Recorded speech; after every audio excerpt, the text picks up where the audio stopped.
I'm not doing this anymore. Tyler Perry recalls saying to a friend, to James M. Manheim, the writer of Tyler Perry's biography, at cinemareview.com on August 5th, 2005. He'd rented out The House of Blues to put on yet again another production, and he had gone out in the middle of winter, standing there freezing in his dressing room. They had a grand total of 30 viewers in their audience that week. So he was pretty disheartened, about ready to give up. And lo and behold, he happens to look out the window and see a line stretching around the block, waiting to see his show. The House of Blues actually ended up selling out 8 times that week, and he had to move it to the Fox Theater.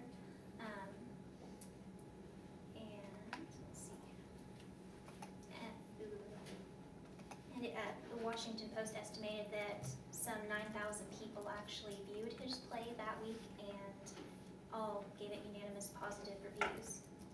I've been following Tyler Perry pretty much since his movies involving the character Medea came out.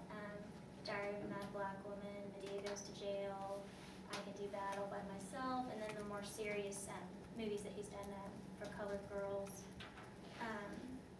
What's interesting about his movies is how they don't necessarily just relate to one sect of society. The content of his movies and plays really is applicable to everyone, and everyone can take something away from it. Like Thandie Newton, who played in his movie for Colored Girls, she told Brianna Hayes, a reporter for CNN last year, that Perry's work is more of a reflection on humanity than just the Black experience. So today I'm going to talk to you about Tyler Perry's troubled childhood, his struggle to be taken seriously as a producer, and then what happened when he finally arrived and what that means to the rest of us. Let's see. Pretty much, Tyler Perry. He's a groundbreaking producer and playwright because he's doing something that no one's ever done before. He's tackling what had been up to this point social taboos, but with wisdom and humor all at the same time. So it makes people want to go see the movies and still learn something.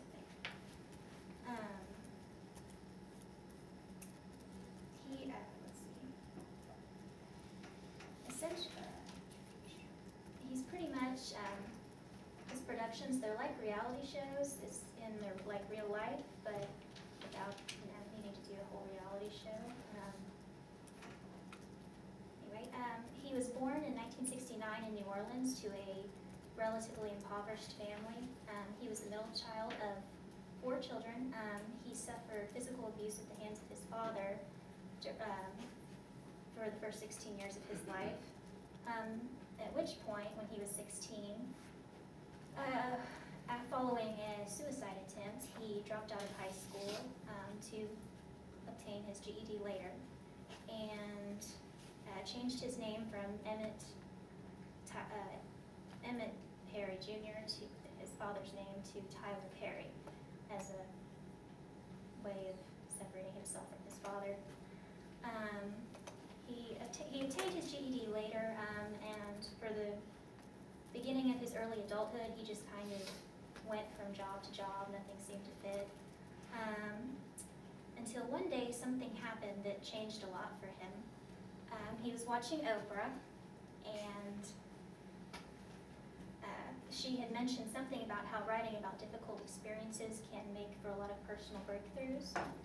And so he tried it, and he started writing letters to himself, and those turned into plays, and he thought he might be able to do something with them. So for the next decade or so, he financially supported his own productions. He would work and save up to rent places out, like the House of Blues, like he did that in the beginning.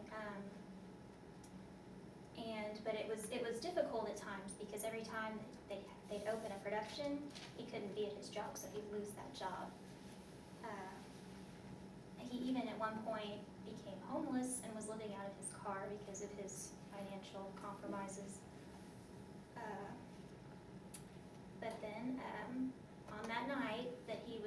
was ready just to throw in the towel. Something had happened. Those 30 people that showed up to see his play were in awe and actually got him investors and advertisement. And he's doing pretty well now, actually. He's produced a multitude of films and plays, currently lives in a $5 million mansion, and is continuing to work on his plays and